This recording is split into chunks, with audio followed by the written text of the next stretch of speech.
On today's Join Us in France, moving to France. I know a lot of people talk about it, but what is it like actually doing it?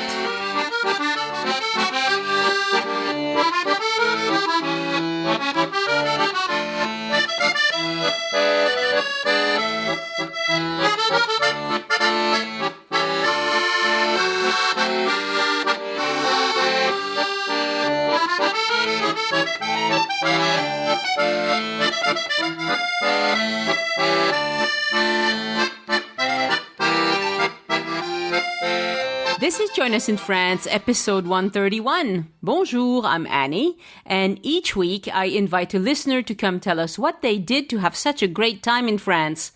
My job, since I'm commonly the only French person in the conversation, is to add a little bit here and there so it can make sense even if you've never been to France yet. Most of my guests are not travel professionals. They are people like you and me who have a passion for travel done right.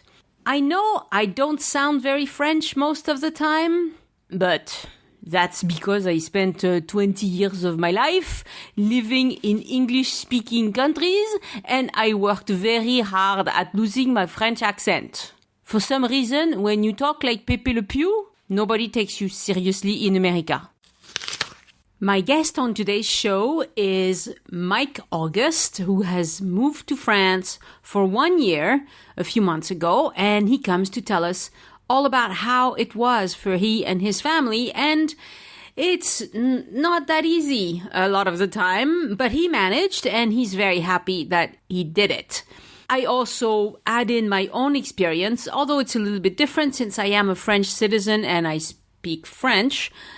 It was much easier in that regard, but my husband still had to go through all the hoops that you have to jump through when you want to live in France, all the administrative problems linked with getting a work permit. So we'll discuss all of that in detail coming up.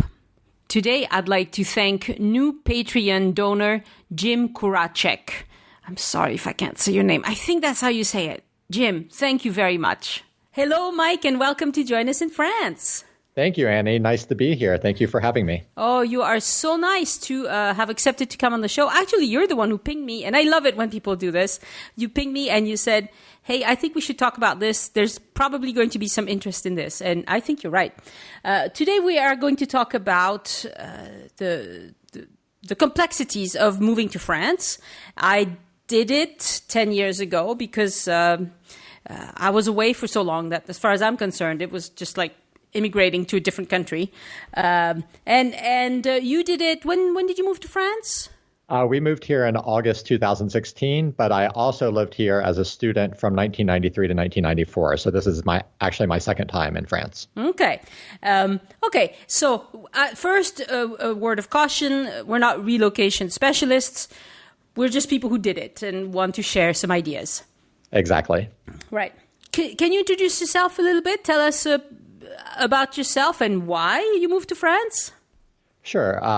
So my daughter is in sixth grade currently, and she finished a public elementary school in Los Angeles this spring that ended in fifth grade. But the schools where we'd like her to go for secondary school back in Los Angeles began in seventh grade. So we were looking at this opportunity to do something interesting for her sixth grade year. My husband is a screenwriter, and he was invited to France by Film France about 6 or 7 years ago for a 2-week visit of different sites around France. And while he is here on that visit, he thought to himself, well, we need to do something for sixth grade. Why not move to Paris? So, so we started thinking about this quite a while ago, and then gradually that idea became reality as we had to suddenly start taking all the steps necessary to make the move possible. Right. So what has it been like? What does it feel like now that you've done it? It's been very exciting, going from this idea that had been floating out in the ether for so long to actually living in Paris. It's been pretty amazing. We weren't quite sure how our daughter would adapt. We weren't sure how we would adapt. But Yeah. I'd say probably 3-4 weeks into our time here, we said, "Wow, this really feels like home," and Wow. that was a very exciting place to be. Yeah, that's quick. So, so obviously you speak French because you've lived in France before. I assume you speak French.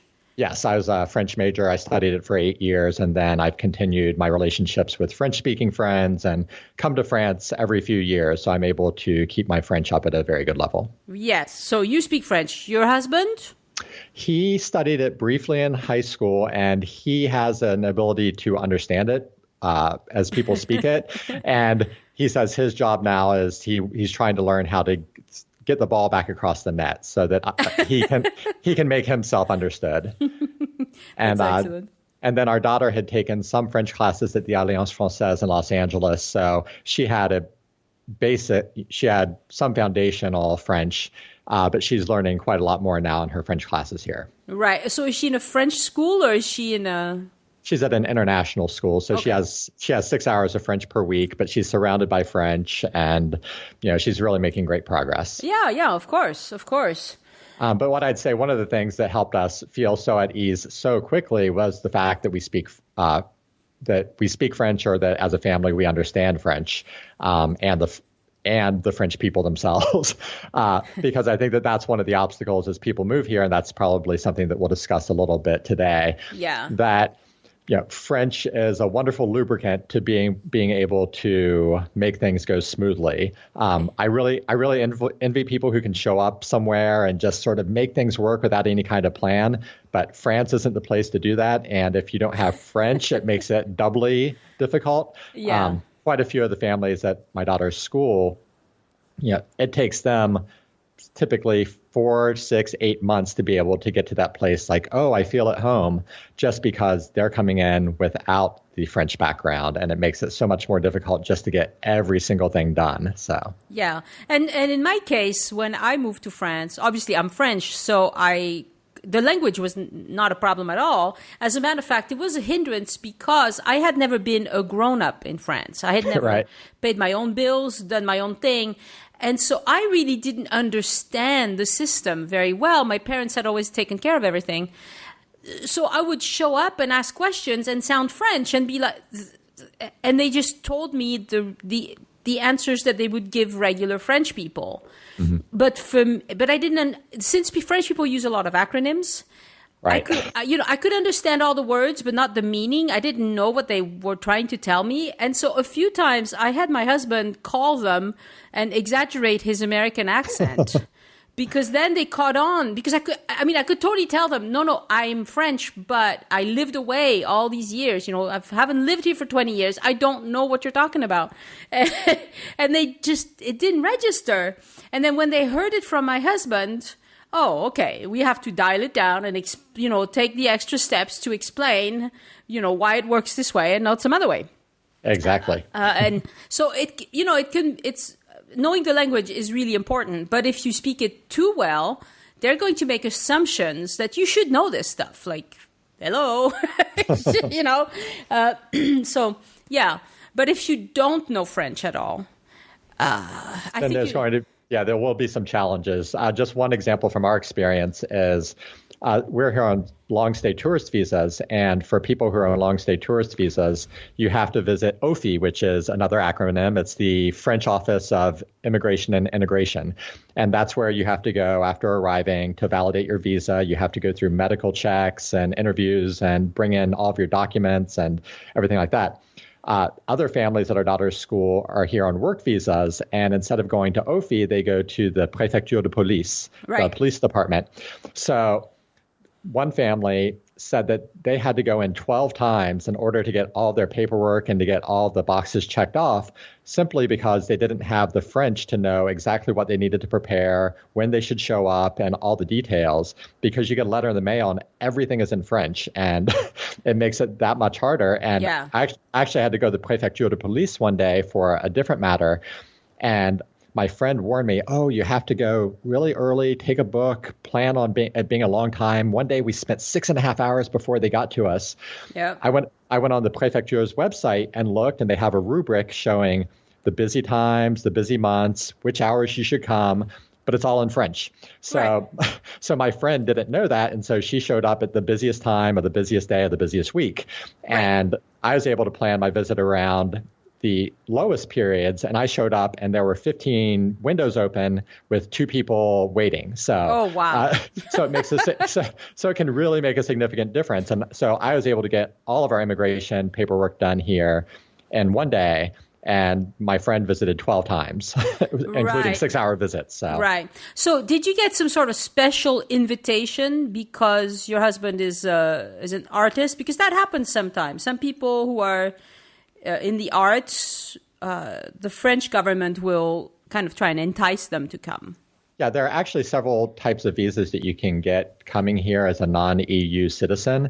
And the one we chose to do was a long-stay tourist visa, which I can provide a little bit more information on. Mm-hmm. Other types of visas you could come in on would be a student visa. You could come here on a work visa if you had a specific employer. Right. And then there's one other category of visa that's called talent et compétences, which would be like talents and abilities. So that would be something that's probably more for performers or artists. And one of the clauses is that you have to create a project that will contribute to the French cultural heritage.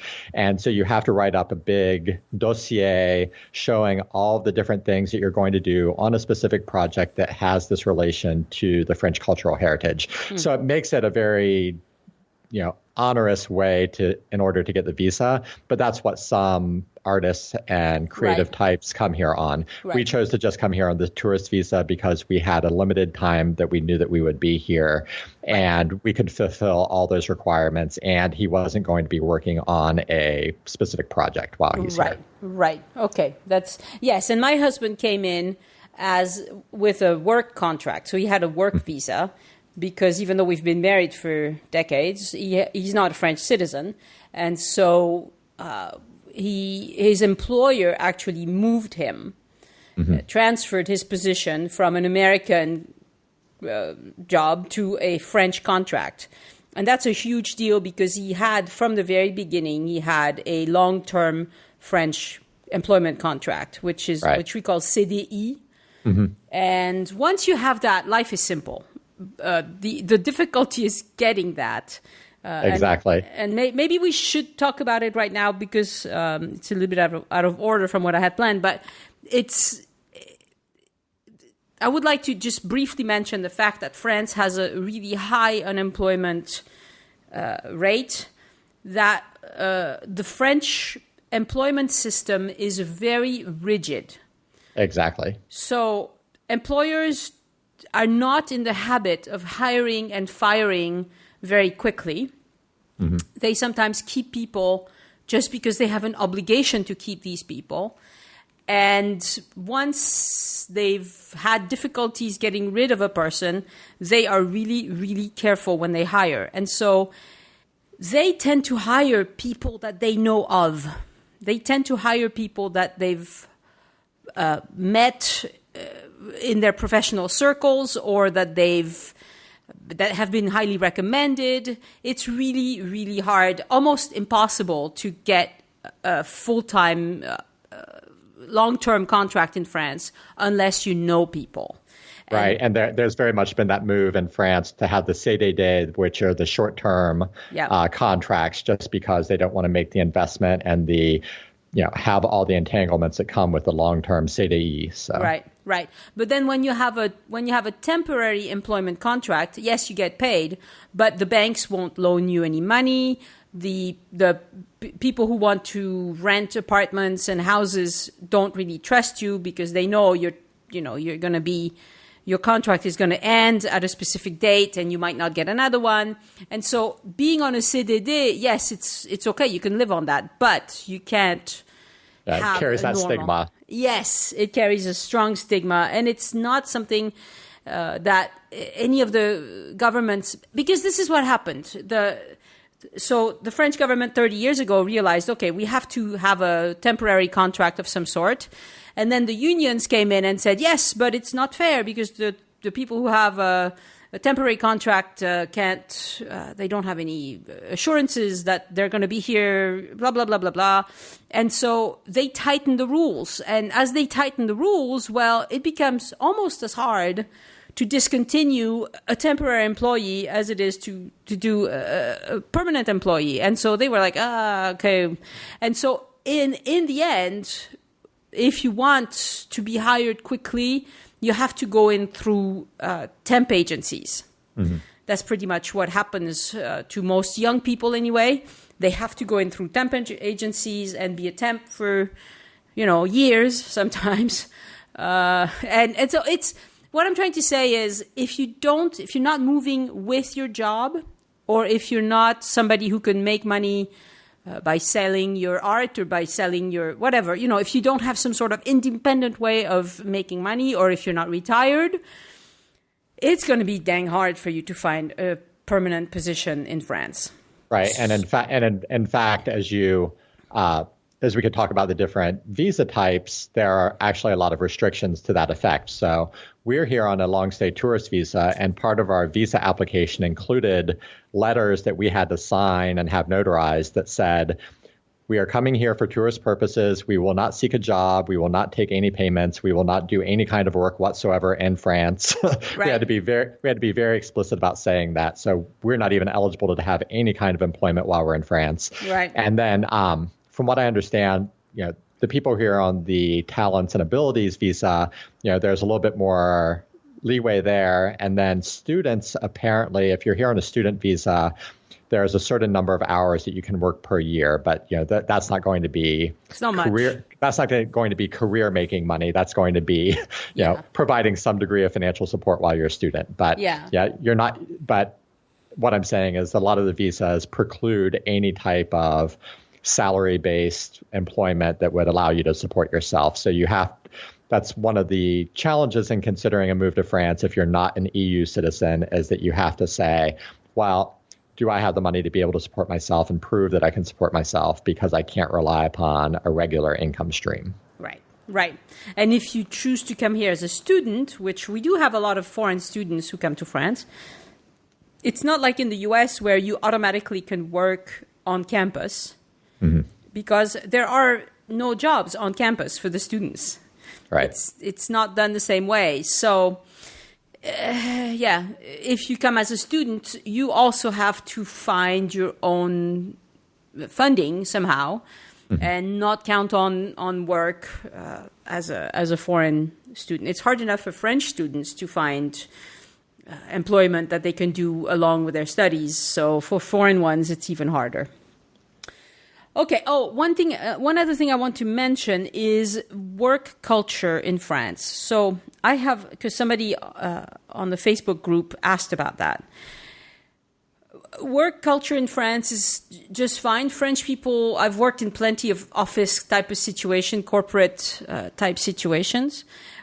If you don't speak French, it's not going to go well again, even though a lot of meetings, especially in aeronautics, a lot of things happen in English, but it's heavily French-tainted English.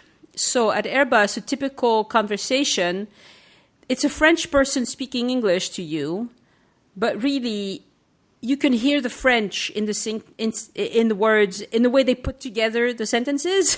Right, yeah.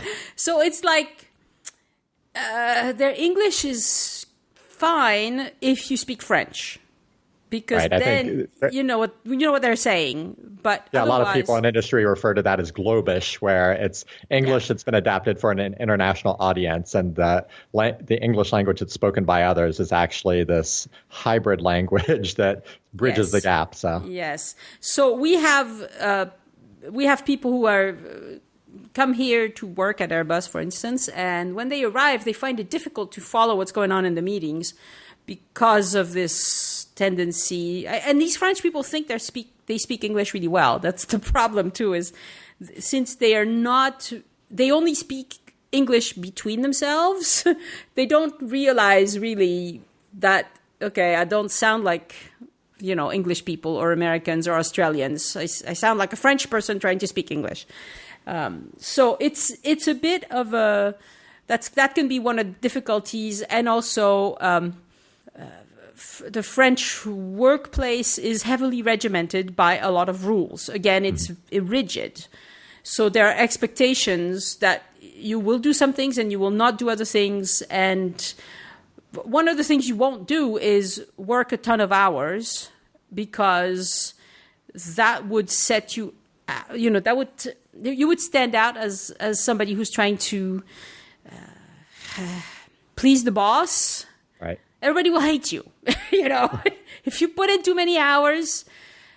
Now, when French people are at work, they are working. It's really bizarre. It's unlike my work experience in America, where people tended to goof off, and you have all these corporations, all sorts of corporations. They put in ping pong tables. They put in all sorts of diversions. They bring you pizza to keep you at your desk longer. All that. That will not happen in a French workplace. Once you're done with your work, it's if you're supposed to finish at 6, you go. Right. If you're supposed to take weeks of vacation, you take them. So it's a healthier kind of relationship to work, I think, because when you're done, you're done. It's actually seen very negatively for you to answer emails from when you're off work. So you would never respond to an email on a Friday night. Right, and I think there's even been discussion of legislation in order to free employees from the obligation to respond to emails. There's just such a priority to try to make that work-life balance be more successful. Right, and that's because people say, you're supposed to be on, you're off, be off. So that's one thing that I really enjoy, but it makes it kind of rigid, because when holidays are coming up or vacations are coming up, projects are not going to move forward because it's August. Yeah. You need an answer and there's no one to give one. No, yes. And so that can be frustrating. So that's my take on French work ethic kind of thing. But when French people are at work, they're not goofing off on Facebook. Right. Okay. They are actually getting a lot of work done. And in general, I find French people very reliable. So long as you wait for the proper time for them to respond, they will be extremely professional and they will do the job very well. So, right. And we don't have the experience of working here since, as I said, we're on a non-work visa. But it's really interesting just seeing some of the trends as I see people in their workplaces in France. And there's a very nice professionalism, but also a collegiality among the employees. So I'm just thinking, even when I'm at the train station taking the Eurostar to the UK for a trip, I'll be in the immigration line for leaving France, and the immigration officers, they may have a change of shifts, and the person showing up will go to each kiosk and shake the hands of each person or give the trois bis. And, there's this, we have to go through and make sure that we acknowledge everyone, greet everyone, go through all the formalities. And yes. Yeah. You show up at work in the morning and you don't turn on your computer first. Mm-hmm. First, you go kiss everybody hello. And you might chit-chat for a few minutes with everybody, but not very long. And then you turn on your computer. You can't go get a coffee at 9 a.m. That's the other thing, You can't show up with a big old mug like I did at first. No, you have to wait till it's coffee break around 10:30. And when everybody else gets up to go get a coffee, there's going to be a line at the coffee machine, but that's okay. That's the time when you have the coffee, you see? It's very much structured like the school schedule as well. You have your recess time and you have your lunch time and you have your break times, and that's when you can socialize. Right. And you don't bring out your snacks either. I mean, it's just very different, In America, you don't eat at the desk. You don't eat at your desk. Oh, no. No. Do not eat at your desk. It's just very different. In America, you show up at work and you bring, you bring donuts or whatever. Well, you could do it here, but only if it's a special occasion when it's expected. Mm-hmm. So it's like everything else in French life. It's very good, but it's very regimented. So from the outside, it's like, why are they all of a sudden all getting up to go get a coffee? Because I'm used to I get up, I go get a coffee whenever. And I soon realized, don't do that. Just don't. You're going to stand out like a sore thumb. So there you go. So that's my experience with work in France. It's good, but if you don't have a job, you're going to hate looking for a job here. It's not going to go well. Health insurance in France. Do you guys participate in the health system, or do you just pay out of pocket? We do not participate in the French health system, but as part of the application requirements for the long-stay tourist visa, you have to prove that you have health coverage. And there are very specific guidelines that you have to follow to show what kind of coverage you have.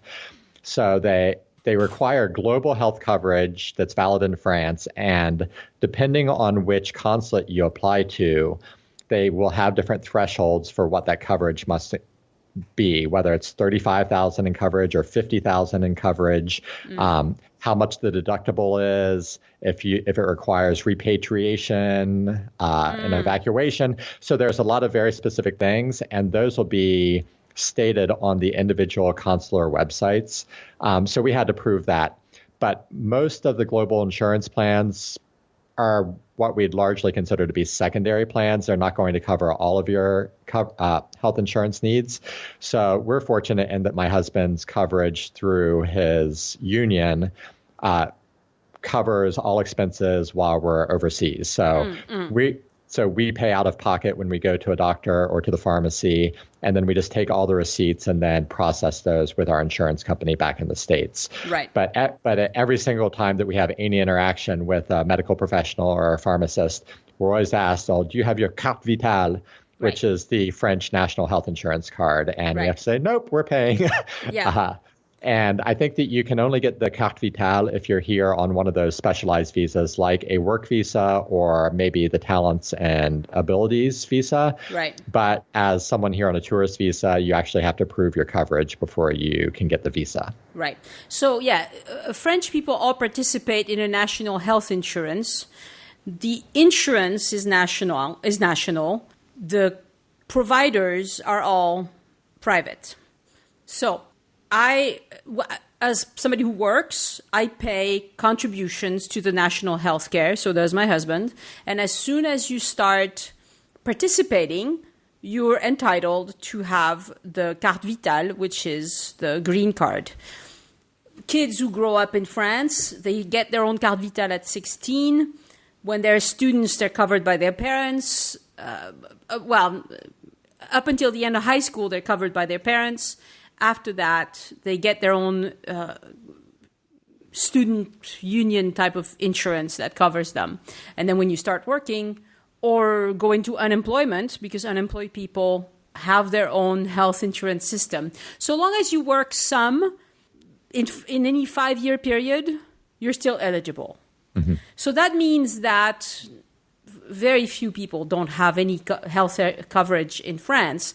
But it also means that it's kind of hard to get into it if you're not working, Right.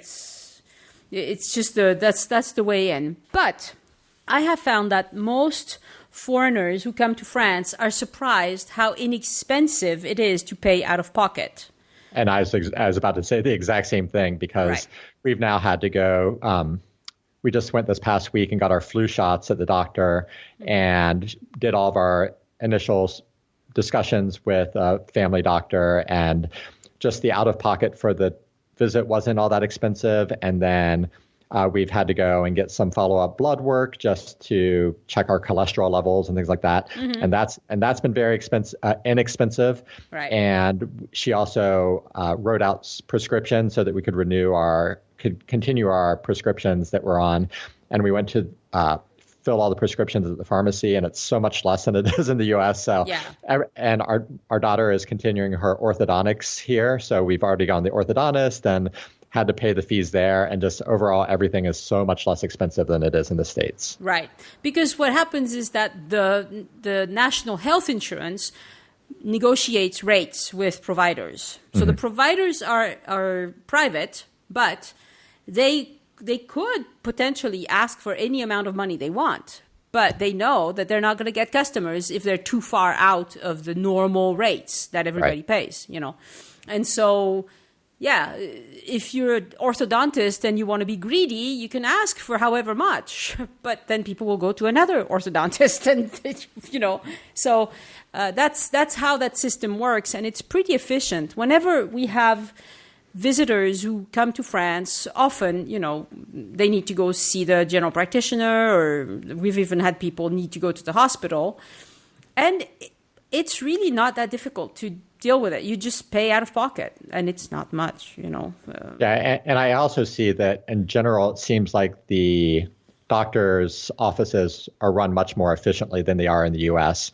Oftentimes I go to the doctor in the U.S. and there's 3 receptionists and there's 10 nurses and just 2 doctors. Yeah. And my husband went to a specialist yesterday to check on a prescription, and it was only the doctor. She had no office staff. It was just the specialist in her office, and there was no additional staff that she had to pay for. So that's also going to help keep the cost down. Right. And the reason why it works that way is because there's a single form that everybody uses. All doctors in France use the same form. And so it's easy. And so me, as a French person, I get the carte vitale, and I also have une mutuelle, which is a top-up kind of insurance. So the carte vitale, the national health insurance, will pay up to a certain level. And then anything above that, you have to have private insurance that will cover that. But the way it works is when the doctor puts my carte vitale into the reader, that initiates reimbursement both from the national health insurance and from my mutuelle, my top-up. And so it's just all the doctor has to do is put that carte vitale into the reader, and they're done.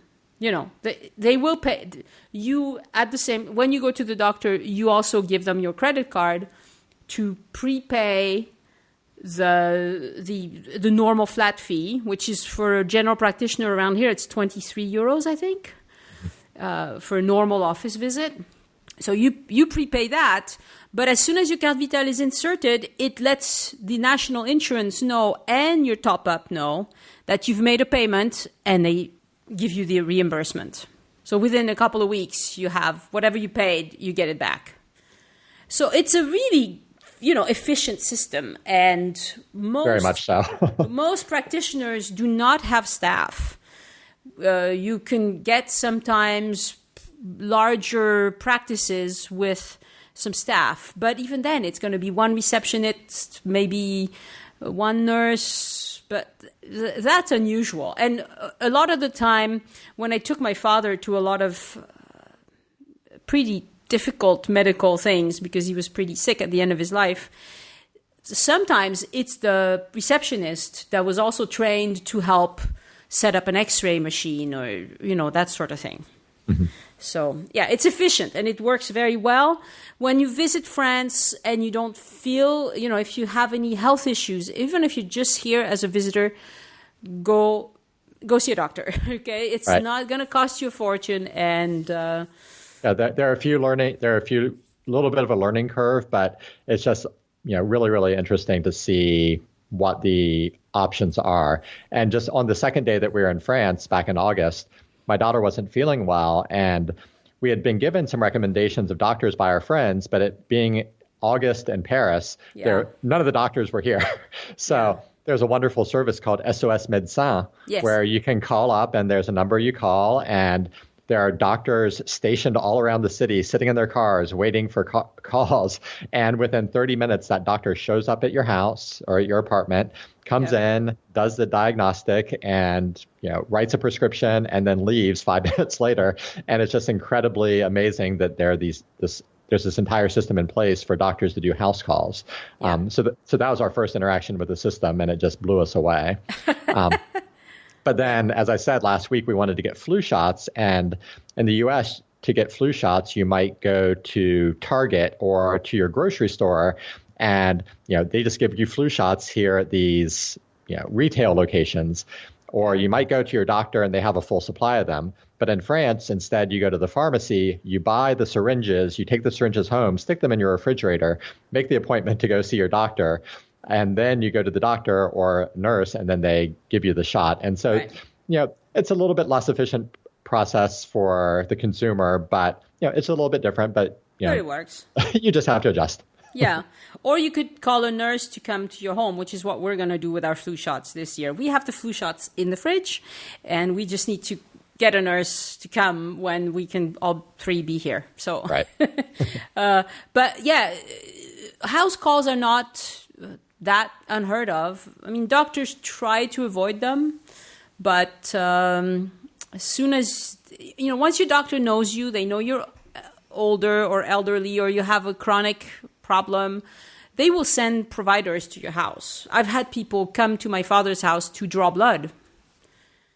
Yeah, if I tell them we can't transport him right now and he's not in a hospital yet, they come to the house to draw blood. Mm-hmm. And even, as I said, we need to get some blood work just to do things like check our cholesterol level. And I was looking on the website of the local medical analysis laboratory where we have to go to get that blood work. And they actually have as one of their services on their website to do house calls. You can schedule an appointment and they will come and do the blood work at your house and then leave. Yep. And remarkable. Yeah. And all that for pretty cheap price. So that's the power of having the government negotiate rates instead of each health insurance and each person, that's what makes it so good. Okay, very good. Let's talk a little bit about the logistics of moving for you, like, arranging for school for your daughter, your apartment rental, that sort of thing. Sure. So as I said, this idea had been germinating for many years since my husband was here on the work visit with Film France 6 or 7 years ago. And so one of the first things that we had to consider was, well, if we're doing this because she's going to be doing the 6th grade year in France, we need to find a school. So my first step before doing anything else was going around looking on the web at all the different school options in Paris. So I was looking at international schools, American schools. I was considering French private schools, the French public system, and just trying to weigh all the pros and cons. Right.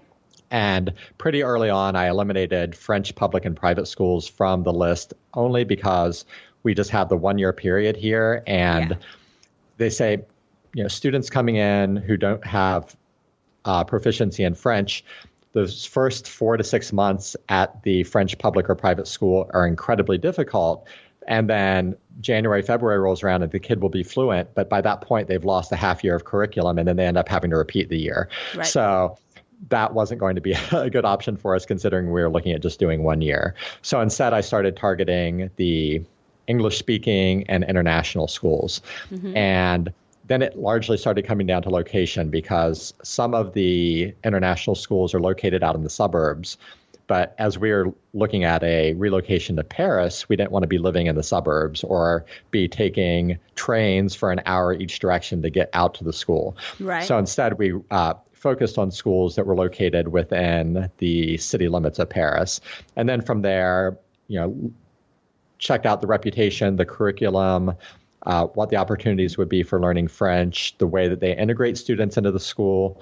And I found one that we're very, very satisfied with. And we ended up finding some mutual friends who actually had their kids at the school. So that really helped to have the personal vetting for it. Yeah. But I'd say that was really the very first thing that we had to consider was where would she go to school?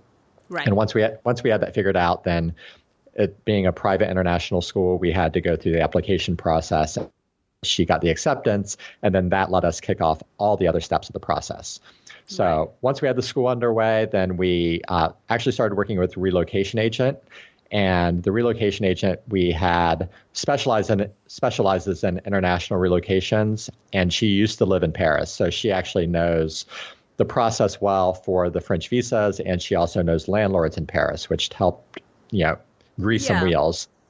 And so with the relocation agent, she started us on the process of making sure that we had all the different documents we needed. And based on her experience of prior clients having moved to France for any period of time. She knew what all the different snafus are, what the consulates come back and say, we need X, Y, and Z. So she just made sure that we were extra prepared for the visas. She went through and she looked through all of our paperwork before we visited the embassy or before we visited the consulate in Los Angeles, just so that we wouldn't have that problem of showing up and then being asked for more information. So she was sort of a big help in making sure that we had all that lined up. Yeah, that's really important. Yeah. But then the apartment is actually an incredibly critical part of the process because, France and the French have a lot of things that you have to follow, different steps in order to do anything.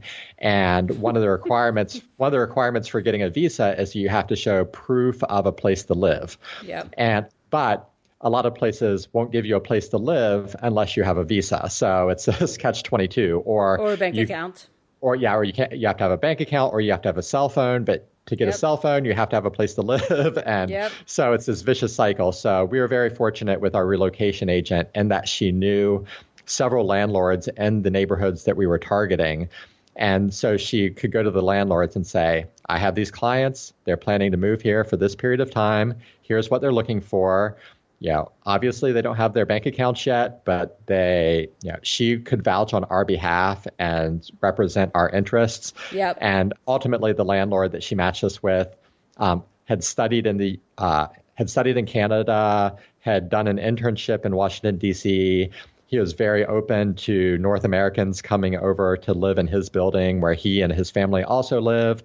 And we were able to develop a really great rapport. We were able to do the bank transfers of our deposit and our first month's rent from our U.S. account since we didn't have a French account yet. So he was very, very flexible with all of that. And I know that that's not going to be the case with every landlord. No, but the relocation agent having those relationships helped make it a lot easier. Yeah.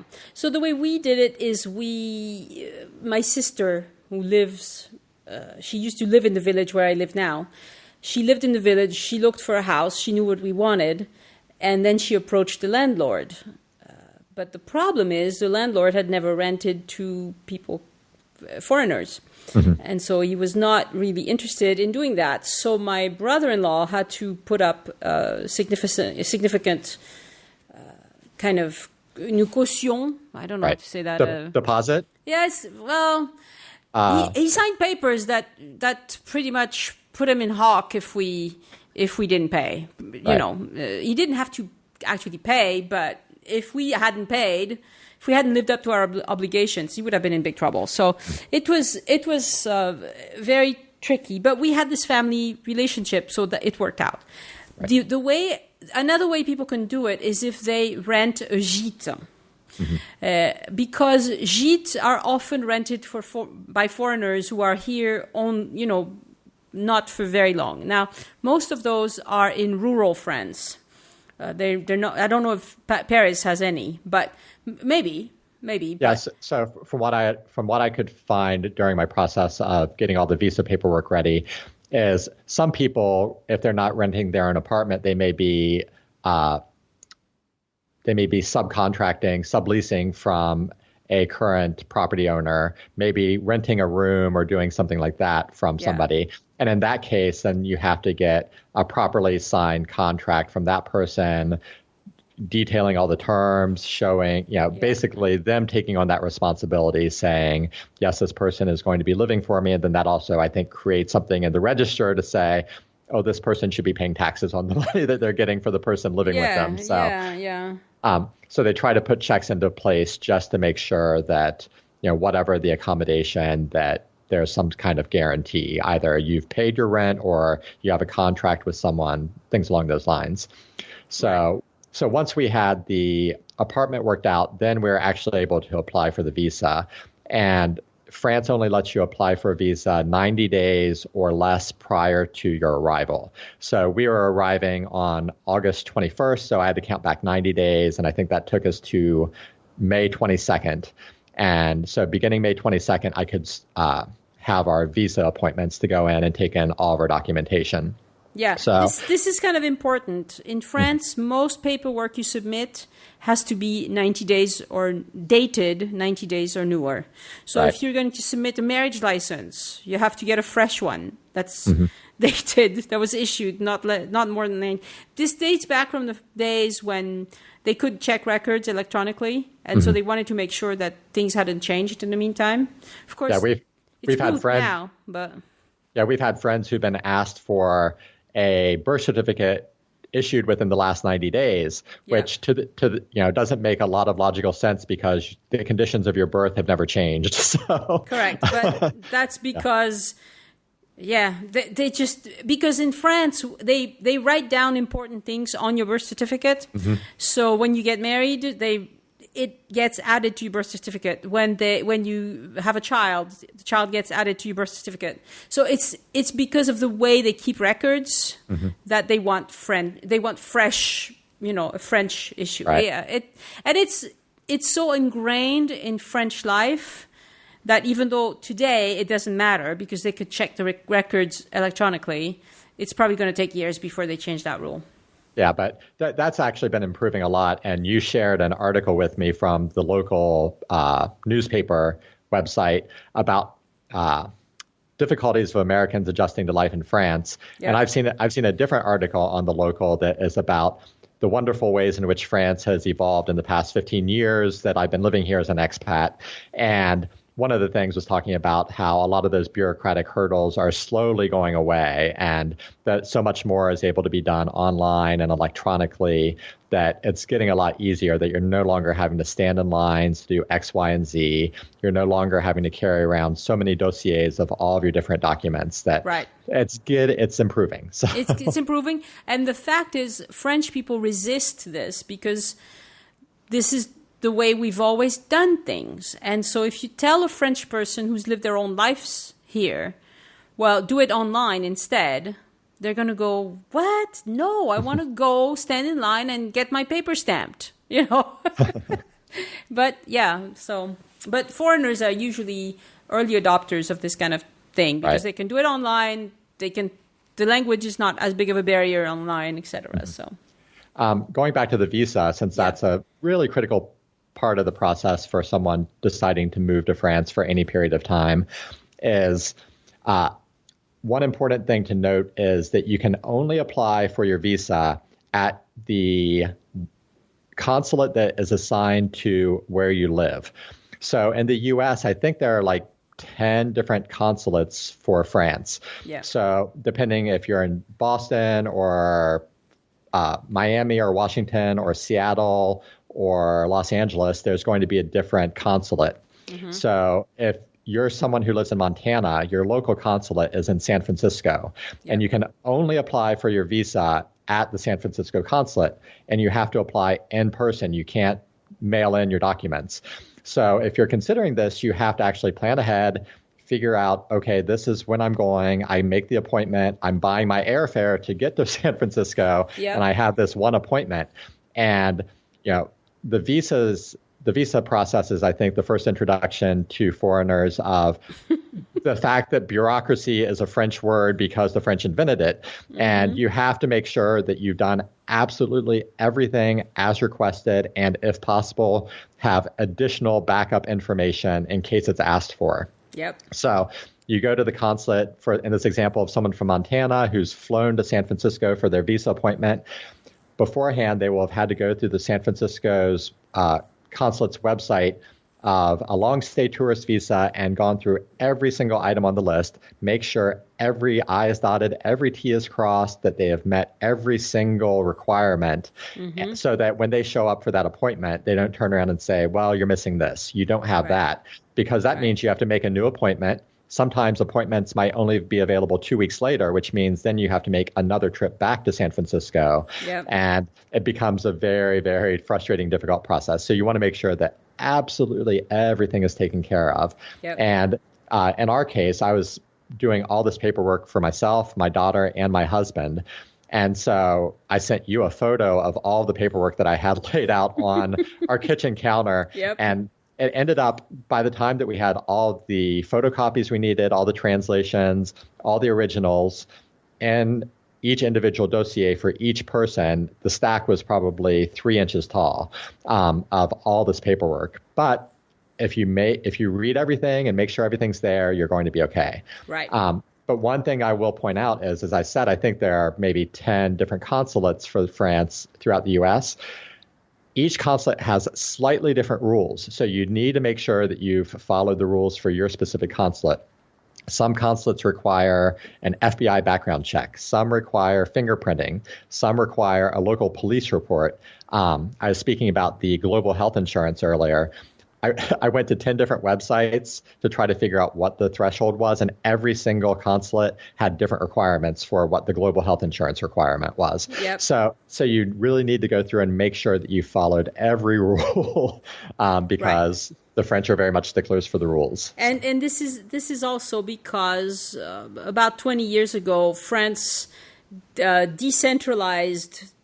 There was a big law passed that said that they needed to give more power to local prefecture and local consulates and things like that. And so each consulate then had the right to develop and to interpret the law their own way. And this is a trick that I would recommend if you get into a problem with somebody is insisting that they want this and you think you have this, but that's not the one they want or whatever. Just go at a different time and try to talk to a different administration person, because sometimes just changing the person will fix your problem. Mm-hmm. You know, but of course you have to go again and again and again. It's right. And our appointments in Los Angeles, we still had to make those 3 weeks in advance. So had we had to go back for a subsequent appointment, that would have probably taken another 3 weeks. So and you can make one appointment per person. So it also comes down to, if you had to go back for 3 different people, then you'd have to make 3 subsequent appointments. So it does get tricky. No, it's definitely not easy. I mean, it can be done, but you have to be very patient and you have to be very willing to live with uncertainty. Right. This is a problem. This was a problem for my husband. He wanted assurances that this was going to work. And I'm like, no, you're not going to get assurances of anything. You don't know until it's done. When it's done, you have the paper in hand. That's it. Now you know it's done. But before that, they're not going to assure you that, yes, they'll process it within X amount of time, or you'll hear back. Or no. It's like a black hole. You throw it in. Yep. And you wait for something miraculous to happen. Yeah. One day the doorbell rang and I went, and it was this FedEx envelope, and I opened it up and it had our passports in it, and there was no letter with the passports. Then I started flipping through the passport and saw the visa sticker in there, and I just let out a giant scream like, that's yay, right. We made it. That's right. It worked. But sometimes you don't know how it works. It just does. But you have to be very, very pointilleux. How do you say that? You have to be very meticulous. Meticulous. That's how you say it. Yeah. And as I said, you just sort of have to, follow all the rules that are in there, but also have a little bit of intuition about things. So in the case of my husband and me, we both changed our last names prior to our getting married. So like we had name changes that were done legally, years ago. Mm-hmm. So we have a birth certificate with one name, marriage certificates with different names. So there's nowhere in the process that says you need to submit your name change paperwork. Yeah. But we went ahead and submitted that, and it was one of those things that they couldn't come back and say, well, what about this? You're missing that. So just trying to anticipate what the questions might be. For our daughter, we submitted vaccination paperwork just so they wouldn't say, is your daughter properly vaccinated? Exactly.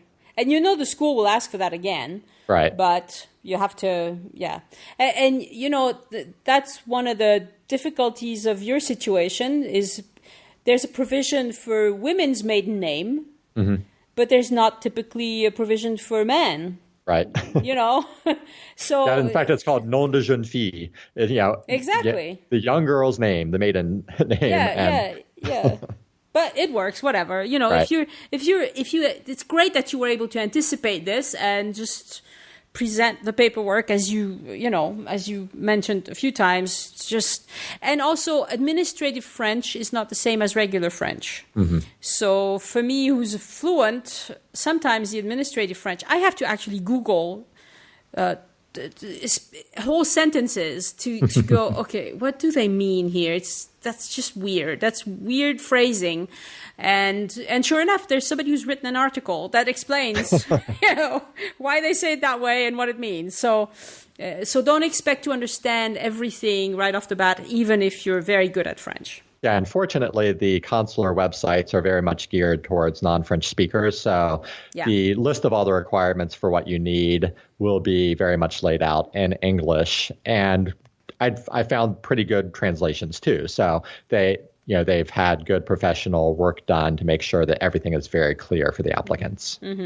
One thing I want to mention is that we talked about finding an apartment. You have to understand that in France, just having money in the bank or just prepaying for 6 months or a year or whatever is not going to be sufficient, because French rental rules protect the renters. And so, yes, you've paid for a year, but then if you stop paying forever after, it's going to be really hard for the landlord to kick you out. So that's why they don't trust people who want to prepay in advance. Because they're like, yeah, whatever, that'll be just 1 year and then you'll stay 10 and, So you have to understand that that's the mentality. And again, it's always a double-edged sword. You want to protect people's rights, whether it be in the workplace or in the rental situations. But then the employers make things rigid, and so do the renters. They make things super rigid, and so that's one of the problems. Okay, briefly, let's talk about bringing pets. I don't know if you brought any pets. You haven't mentioned any pets yet. No, but actually that was a consideration for us, because we had a dog pass away about 3 years ago.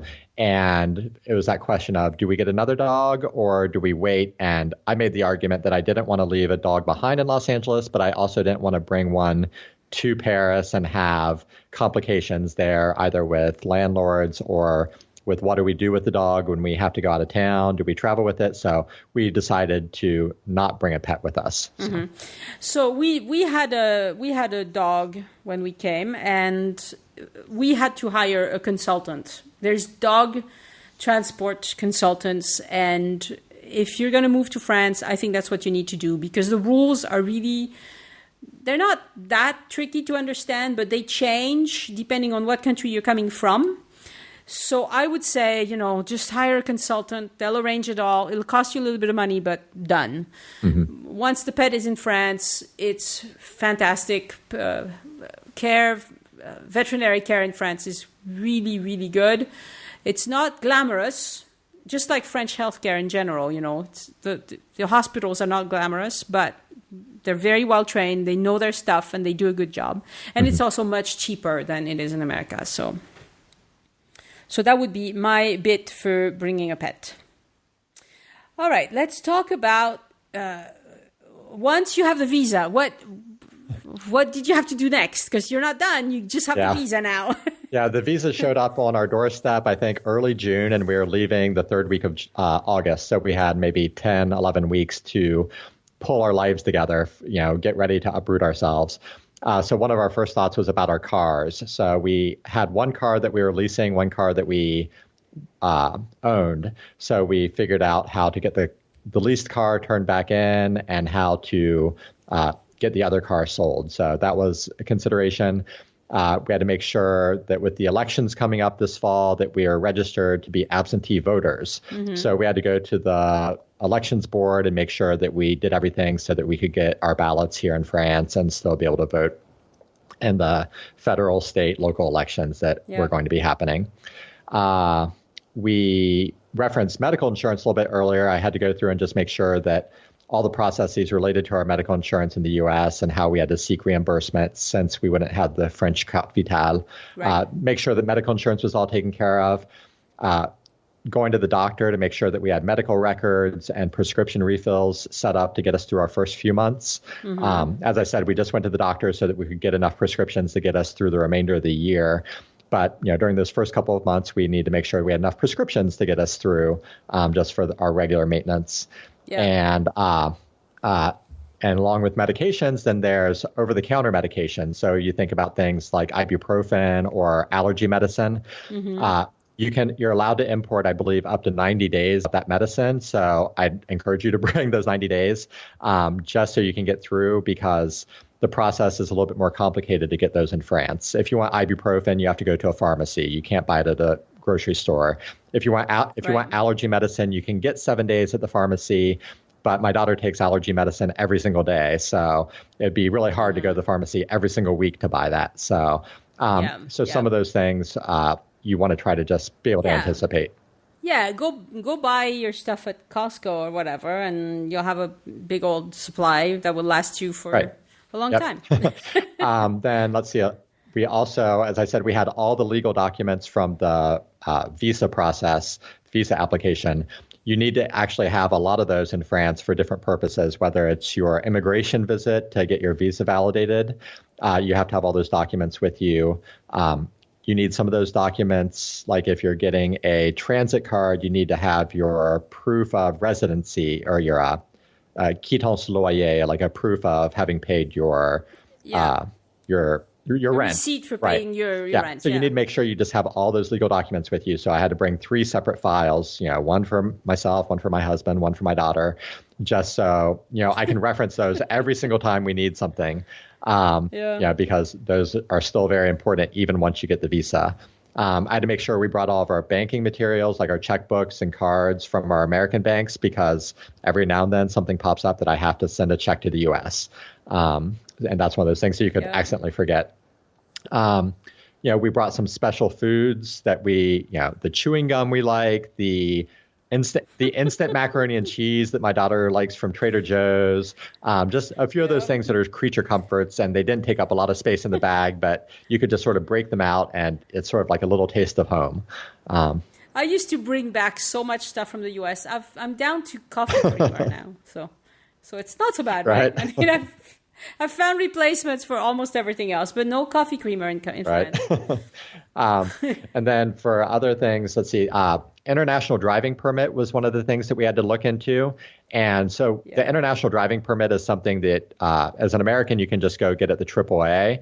And it's a little booklet that they take the information from your U.S. driving license, and they fill in all the details, and it has translations throughout the booklet, so that if you're stopped in Austria, for example, if they looked at your California driver's license, they might not understand all the details. So the booklet helps supplement that. So it costs like $20 or $30. You go get it. It's good for a year. And although you don't need it in France, you do need it in other places throughout Europe. So far I've encountered Austria and Italy, you need it. And then some other countries you do need it. So it's one of those good things to get out of the way, because it's one of those things you have to get in your home country. So yes, and if you're moving to France permanently, then to be able to drive in France, after 1 year, your foreign driver's license is not valid anymore. Right.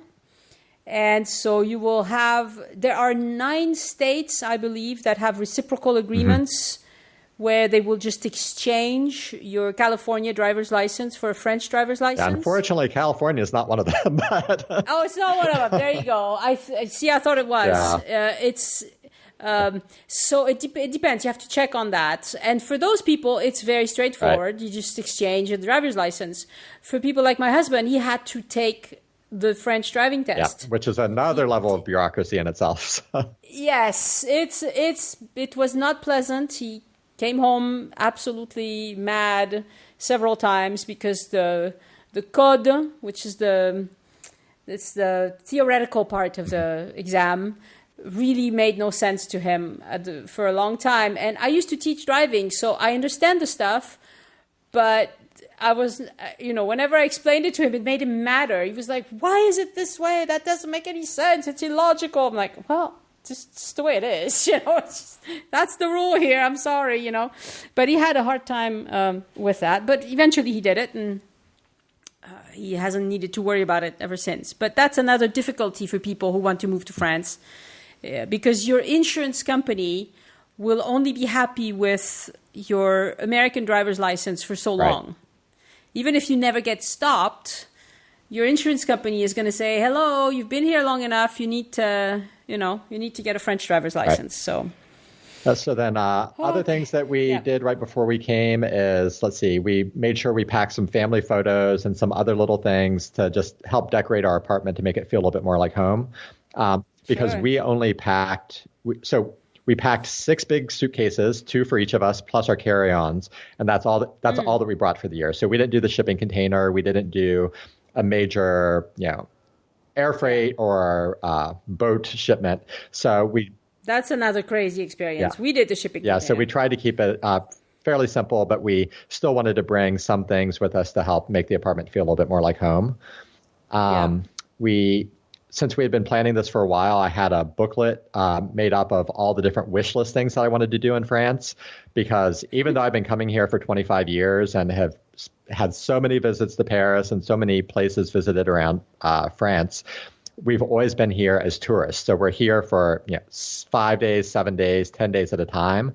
And you sort of lose a little bit of momentum with that. So I have my big book of all the things I want to really explore, the different neighborhoods, the interesting cultural things, the out of the way places that I'd never get to otherwise. So I have that book all prepared so that when I got here, I would have the motivation to go out and really dig in and feel like I knew Paris intimately. So.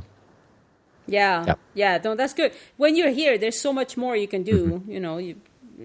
You can go into, instead of just seeing the highlights, you can go deep and go look at small things. Yeah, my current big project is there's the Boulevard Périphérique, which is the ring road that goes around Paris.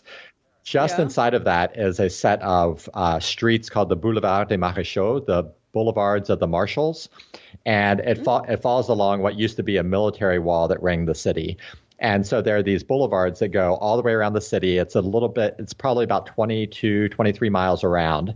And my big goal is to ride the whole circumference of the city on my Vélib, which is not the most efficient bike ever, but no, those are horrible bikes. But yesterday I went about 18 miles on it, so I'm almost to the whole circle of the city. But that's one of those things. That's one of those things that that's exercise. Yeah, that's one of those things that I couldn't plan for or actually have the time for if I were here as a tourist. So it's a little bit silly, but it's a fun thing to go do.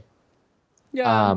So once you were in France, you had to get like utilities and phone and all that. Exactly, and that's another case where between the great landlord who we have and also my French-speaking background, all that went much more quickly. So mobile phones was the first project that I had when we got here. So we arrived on a Sunday, and on Monday I was at Bouygues trying to get my phone numbers. So so mobile phones was really important. One of the things why did you pick Bouygues? Bouygues has very good international roaming. So if I want to travel within Europe, they have very favorable plans for sharing my data and my phone and all that stuff, which is important for the moment. Starting next summer, roaming will be free throughout all of Europe, but there's still charges if you're doing it right now. So since we're here for the year, we're doing skiing in Switzerland, and we've gone to the UK, and we took a trip down to Sicily. So we're out of France enough that we wanted to make sure that we had a good phone plan that would let us roam. And it's been terrific. So, I use Free Mobile for that. But they only give you 35 days a year. Yeah, and I thought that we'd probably go over that. So that's why I ended up going with Bouygues. Yeah. Yeah, I've gone over that for Spain already. Right. So when I go to Spain, I'm like, dead phone, doesn't do anything until I back at the apartment. Yeah, and tied in with a mobile phone is that you need a bank account in order to get the mobile phone cards. Fortunately, our bank accounts are notoriously difficult for foreigners to get in France. So especially Americans. Yep, because there's a bunch of special regulations that the U.S. government has put into play that requires reporting from foreign banks in order to show you're not laundering money. So a lot of banks are kind of hesitant to give you accounts for that reason, for their extra paperwork, but also because you're kind of an unknown quantity. So in our case, our landlord, as I said, was very favorable to these North Americans coming and living in his apartment building where he and his family lived, and he was really good and communicative and cooperative. And so he actually went to his bank on our behalf and said, I have these tenants, they're coming, I'm vouching for them, please give them an account. So Yeah. So they were able to send us all the paperwork in the US. We got it all signed, faxed back to them. And the day after we arrived, we went to the bank and our debit cards were there, our checkbooks were there, and that Wow. made life enormously easier. He was Yeah. good. We didn't get it that good. We went to an appointment with my brother-in-law who introduced us to his banker. So that was good, but we still had to wait, like, to get the cards and all that. So Yeah. he was really Yeah, good. and bank accounts were just sort of one of those big important things because the listeners may not necessarily understand the dynamics. Is that, other than Americans, French are probably the people in the world who still use checking accounts. They still write checks. Many countries have gotten rid of written checks. They don't use them in the UK anymore. They don't use them in the Netherlands. They don't use them in Sweden. They barely use them in Canada. Checking has almost gone away worldwide, except for the US and France. So I've already had to write, more checks in France in the past 3 months than I probably write in a year in the US. So, checks are very important. Sometimes online sites or different self-serve kiosks won't let you use your international cards, so you have to have French cards for that. A lot of times, if you're going to certain merchants all the time and you're using your U.S. card, even though we have the chips now in the U.S., you still have to sign, and the merchants are just like, oh, another person have to go find a pen, and it becomes this big onerous process. Whereas if you have a European or French account, then you're able to just punch in your PIN. And then the other reason the bank accounts are so important is that, particularly for utility providers like your electricity, your mobile phone, your home internet, even your transit cards, they require you to do these prélèvements, which are where you're doing bank transfers to pay for all of your bills. And if you don't have a French bank account, you can't do that. And a lot of times your American bank card won't work on their website. So so you want to bank account is a very, very high priority to get sorted out. Yeah, it's very important. And then utilities, you have to get your home utilities transferred into your name. Our landlord was helpful with getting all that since he lives in the building, but you have to go through that process. One pleasant surprise is that utilities are enormously cheaper here. Like our cable phone and internet costs $40, €40. Cost €40 per month. And in the US, for the same package of things, costs over $200. It's just amazing how much less expensive it is. Yes, but then electricity is a lot more. It's pretty comparable to what we pay in California, but I think compared to some places in the US, it may be more expensive. But let's see. Then we had to do our police and immigration visit with OFI, which some people, depending on the visa, might have to go to the Préfecture de Police instead. We had to get our transit passes because Paris is so transit oriented that we got those within our first few weeks. So that was really great to have. And in Paris, if you're under age 26 and you're a student, if you can use your proof of student status, you can get over 50% discount on the transit passes. And so that's been really, really helpful because in Paris now, the Navigo pass lets you go to any of the 5 zones.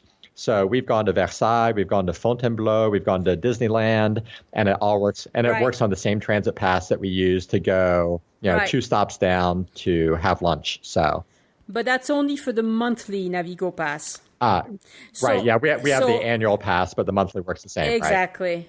Right. So if you're only buying a Navigo pass for a week, that's not valid anymore. Right. So you still have to buy different zones. Right. But if you're here for a month or a year, then then we had to knock out all of the different memberships. So we got our Vélib membership so that we can use the bike share. And I use the bikes a lot, obviously. And I'd say we use them an enormous amount. It's a tremendous deal. It's 39 euros for the entire year. And that gives you 45 minutes of free riding anytime you want to check out a bike. So that's amazing. Yeah. The trick is finding one that works properly. Yeah. You learn your little system on checking the tire pressure, checking the chain, making sure the brakes work. Before you check it out. Yeah. And then we've also done our museum memberships because I think one of the complaints that foreigners have when they come to visit Paris is like, oh, I went to the Louvre and it's so many people and we spent 6 hours there and I was just so tired at the end. So instead we got our Louvre cards, and when we go to the Louvre, we'll go there for maybe 45 minutes or an hour and we'll just see like one floor of one wing. And then we decide, okay, we'll go back in a few weeks and we'll see a little bit more. That's really good. And we've done the same for the Musée d'Orsay, which also lets you get into the Orangerie Museum where the Monet's water lilies are. So that's been really helpful. And just being able to go at your own pace and decide your pace is really, really good. Let's talk about DSL. Sure. Because you haven't mentioned it, but getting DSL in France can be a little frustrating. But yet it's vital. So if you are planning on moving to France, make sure you get on with that. And just expect that it's going to take a little bit of time. So have a plan B, like maybe some food establishment or something where you can go get free DSL for a bit, because I've had people get tremendously frustrated that they couldn't get DSL fast enough. And, 2 weeks is not unheard of. Right, yeah. To get your DSL set. Other families I've met have had a little bit more challenge with that. And as I said, our landlord lives in our building, and so he has a good relationship with all the renters. So as his previous tenant moved out, he was able to just transfer the information over to me. So then I was able to establish our account right away. So all of that was working when we showed up. So that made things significantly easier. Yeah, that's really good. Yeah, because that's worth a lot, because it's not usually that easy. Yeah, but if you have a mobile phone plan here, I've found that a lot of the data allowances are very generous, and the speed is actually really, really good in Paris. So some families I know have used the tethering from their mobile phone in order to be able to use their computer. Hotspot. Right. So that's made it pretty good. Yeah, if you have 4G, really, you don't need DSL. You can just do a hotspot to your laptop or to your iPad or whatever. So if you're comfortable with the technology, maybe you don't even need the DSL. Right. And then let's see, a few other just details after we got here was, as I said, finding a doctor. And in Paris, there are a lot of English-speaking options. So, that's very good if you're coming here without the French-speaking skills. So finding a doctor, registering with the embassy. So for the U.S., you register with travel.state.gov and you put in all of your information, and then that way they can send you security alerts, or they can have local contact information for you if they need to reach out to you for anything. So, that's been good. One of the important things, I think, in Paris and perhaps elsewhere in France is meeting your gardien or your gardienne, who is so in French apartment buildings, there will be someone who typically lives maybe near the entry, and they sort of keep watch over the building, and they deliver the mail and make sure that things are cleaned up and that the public areas are kept clean and things like that. And, I think people have a tendency to get frustrated with them and find them annoying, but ultimately, they take care. They take care of things, and so go make nice with them. Try to get on their good side, so you have sort of a nice thing. So you're not always have this adversary. There's someone who's on your side. So. Yeah, and they're very important, because if you get a delivery and you're not home, it's going to go to them. And obviously, this is a very Paris-specific thing. In other French cities, you don't necessarily have a gardien or gardienne. You may have somebody that takes care of several buildings. So in that case, it doesn't really matter. But in Paris, they often have, even for a fairly small apartment, they have a gardien or gardienne. So. Then after we got here, there are certain things that we needed to buy because, we didn't ship a printer here, so we had to buy a printer. Our kitchen wasn't fully stocked, so there are certain things we had to do like that. Power strips and power adapters. Even though we had a lot, we still had to buy more to make everything work. Yeah. And then there are certain high voltage appliances like hair dryers, hair clippers, things like that. That if you use the U.S. version, it's going to burn out. So we just bought European versions when we got here because it didn't make sense to bring our American ones. Most things are dual voltage, so like your computers and your phones and all that stuff you don't need to worry about, but it's just those high voltage ones. And then otherwise, the other thing that we just had to work out once we got here was our TV and entertainment options. So, trying to keep track of our American shows and how we watch them, and do we watch them through iTunes or through VPN? We found that we can watch all of our HBO shows by subscribing to OCS, which is a French channel. So, we've had to work out all those things, but we're able to get our fill of entertainment. OCS. Yeah. So we're able to get our entertainment that way, and then. For movies, I always try to, whenever I meet a newcomer in Paris, I always try to let them know the difference between VO and VF. If you're going to see movies in Paris, you actually have the opportunity to see a lot of the movies in the original English version, and then it will have French subtitles, and those will be listed as VO or VOST, which means original version subtitled. So if you're an American in Paris, you don't speak French, or you just don't feel like using the brain power to process the French when you go to see a movie. If you're looking for a film, it's listed as VO, then you know that you can see it in English. And if it's listed as VF, that means that it's been dubbed into French. So French are excellent dubbers, and it's a good way to help improve your French if you want to go see the French version of Fantastic Beasts. But if you you have to have the stomach for it. I can't take those. I cannot take VF movies. I'm sorry. They have cheesy voices, some of them. When I lived here 20 years ago, that was the only option. So I didn't see any English language movies for an entire year, and then now you have a lot more options. Yeah, you do. And the other thing, my favorite thing to do is we got one of these little nifty little Chromecast things that you just put on your HDMI TV, and anything you can stream on your phone will be broadcast to your TV. Right. It's fantastic, because then I have Netflix on my phone. Now, not that I watch that much TV, but, there's a few, like Downton Abbey. I'm sorry, I have to watch Downton Abbey every now and then. So I stream it on Netflix and push it out to my TV. Yeah, we do the same with our Apple TV. It does the same sort of process that you can stream from your devices. So. Yes, but we also have an Apple TV. I don't like it as well. So, but that's just a personal preference. Yeah. So that's everything on my list as far as what we did in anticipation of coming here, and then what we've had to do since we got here in order to sort of make all the adjustments and get life up and running. So. Yeah, I think because you're just here for 1 year, you were able to feel comfortable fast. Mm-hmm. The trouble is for people who, like us, we came thinking it'd be 2 to 3 years, but it quickly became apparent that wasn't going to work out. And so it was emotionally difficult for me to move back to France. And probably it was harder for me than for my husband or our daughter, but she was very young at the time. Well, although this is very funny because she was 7 when we moved here, and all she ever wanted to do was move back to the U.S. And now she's 18 and she really doesn't want to move back to the U.S. She's like, no, my life is here. I'm good. Bye-bye. I mean, we'll go visit, but she's very happy being here. So things change. But emotionally for me, it was very different being here. It felt lonely. Well, for one thing, the standard of living is not the same because we have dinky little French houses, and unless you're spending a fortune.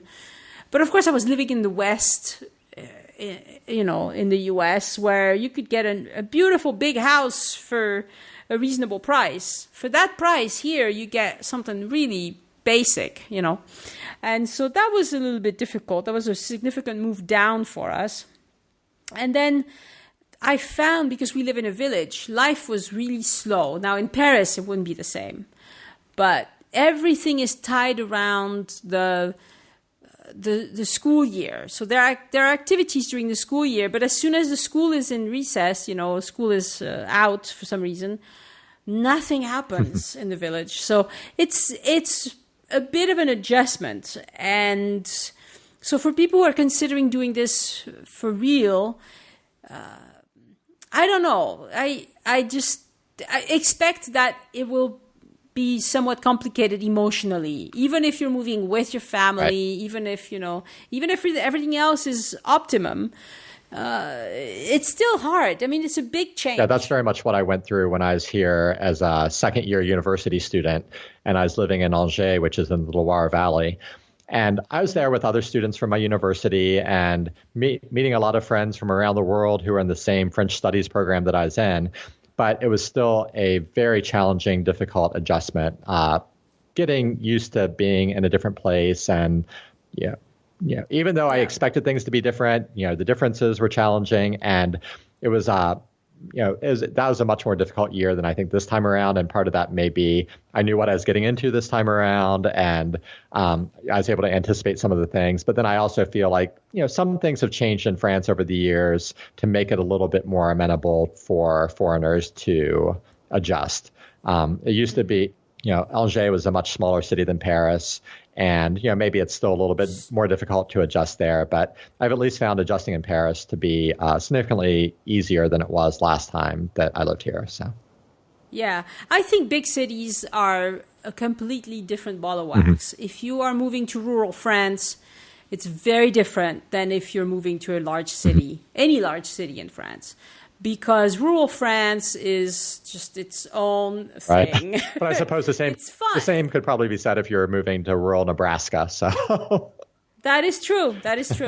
And so you have to be prepared for some extra excitement just on account that you're moving to rural somewhere or other. I do know one person, going back to what we were saying at the beginning about French language. I do know one person who has managed to live in France for maybe 15 years and still doesn't really speak the language.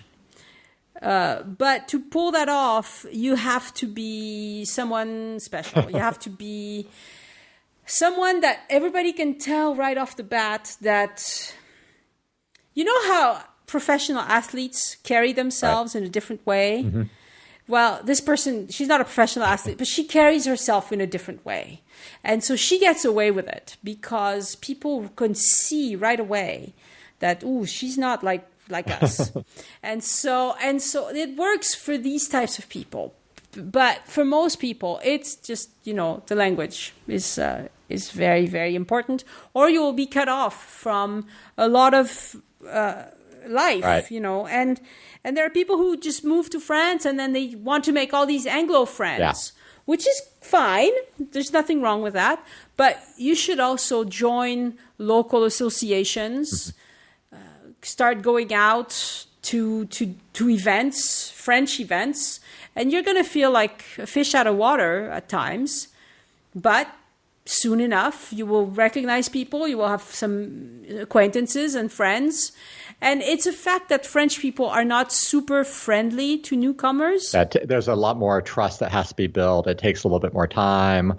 It's not as, and in the U.S., we can befriend people very quickly, but it's also to a large extent very superficially. So in France, in order to get that invitation to someone's home, it's because they trust you and they feel, okay, I can welcome you into the fold. So yes. And once you're in, you're in.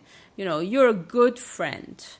And you will know that has happened once people start inviting you to their homes or to their children's weddings or to things like that. That's a big deal. That means welcome to, into French life and culture. It takes a while. And I found that one of the ways to kind of lower the barriers is to ask for help. So if you knock on a neighbor's door and you say, I'm so sorry, but could you help me with this or that? Maybe the bus schedule, something simple. It doesn't have to be anything, difficult. But once you've talked to them, asking them for help, and they've helped you, they will consider you as someone that they can interact with. It's very strange. When you walk around French streets, people almost avoid your gaze because you haven't been introduced. You don't, the two of us as people don't interact. But once you do, then they'll start kissing you. Even not quite the same as the neighbor, but even yesterday I was walking down the street and I was walking past the baker on the way to the butcher, and in the line at the bakery was the waiter who we often see at a restaurant every single week, and he waved to me as I walked by, and Exactly. And he came when we went to the restaurant last week. He came over and shook our hands because he recognized us and knew us, and it's just sort of that civility of oh hey, I recognize you and who you are. Exactly. But that's slow to establish. But once you have it, these are people who will be very happy to see you and very happy to interact with you. It's just that when you first meet them, they will avoid your gaze. You're just not in their circle yet. So it takes a little bit of effort to get into people's circles. And I found one of the easiest way is to ask for help with something simple and then try to help them with something that you can help them with, which is usually their English. Or computer stuff or whatever you're good at. And then you will have, really good relationships around you and it won't feel so strange. All right. I think we've covered it. Yep. Very good. So you have shared a lot of really good experience and tips. And again, we're not professionals. We just want to share experience. I know every time there's an election, in America, there's a group of people who say, I'm moving to Canada or I'm moving to wherever. And because of the way this election went, maybe there's more people saying, I'm moving to France. I don't know. Exactly. But it's not going to solve... it will change your life, but it will introduce a whole bunch of new problems. Right. And also, if you're trying to get away with... crazy political leaders, wait until the election in 2017 is over in France. Just 5 more months. Because we don't know how that's right. We don't know how that's going to go. So I would hold my horses and make sure that the French people don't do anything crazy because we're totally capable of it. Yeah, after Brexit and Trump, I think that it's catching. You never know. You never know. So just hold tight and hang in for the ride. Very much. And as I said, all of my experiences are just sort of based upon being here on a long stay tourist visa, someone on a work visa or on a student visa. It'll be a slightly different process, but I think overall the idea is just, be organized, have your plan, know that there's bureaucracy, expect some challenges. And if you can accept those things, then it will make your time much more enjoyable.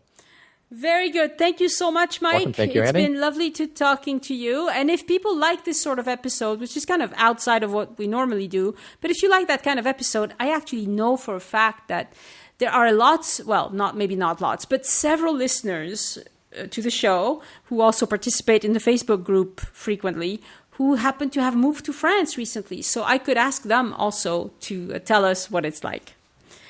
Very good. Thank you. And, Thank you. when do you move back? Do you know? We'll be moving back probably next July. So the school year goes until the very end of June. So sometime in July, we'll head back. Excellent. Very good. Well, have a great time in France in the meantime. Thank you. And happy Thanksgiving tomorrow to you. Yes, thank you. To you too. All right. Bye-bye. All right. Thanks, Annie. Bye. There are 4 ways you can support the show, and 2 of them will not cost you a penny. How about that for a win-win? Free, no cost to you. Make your regular purchases on Amazon using the link in the show notes or on joinusinfrance.com/Amazon or any Amazon link on the site. I get a small percentage as part of the Amazon Affiliates program. You don't pay a penny more at checkout. The trick, though, is to remember to do it. Also, free, no extra cost to you. You can click on any of the banners on the right-hand side of joinusinfrance.com before you buy the travel services you will need to come to France. I have listed affiliate partners for flights, hotels, car rentals, train tickets, tours, etc. The list will grow and expand, as time goes by. But when you go through those banner ads, you do not pay a penny more. In fact, you often get special discounts and offers because I'm always on the lookout for discounts and special offers on your behalf. But the trick again is to remember to do it and to go to the site and look at that. My preferred way to get support is via patreon.com. And why is that? Well, patreon.com is predictable. Remember, my goal is to make enough through your support so I can reduce my work hours.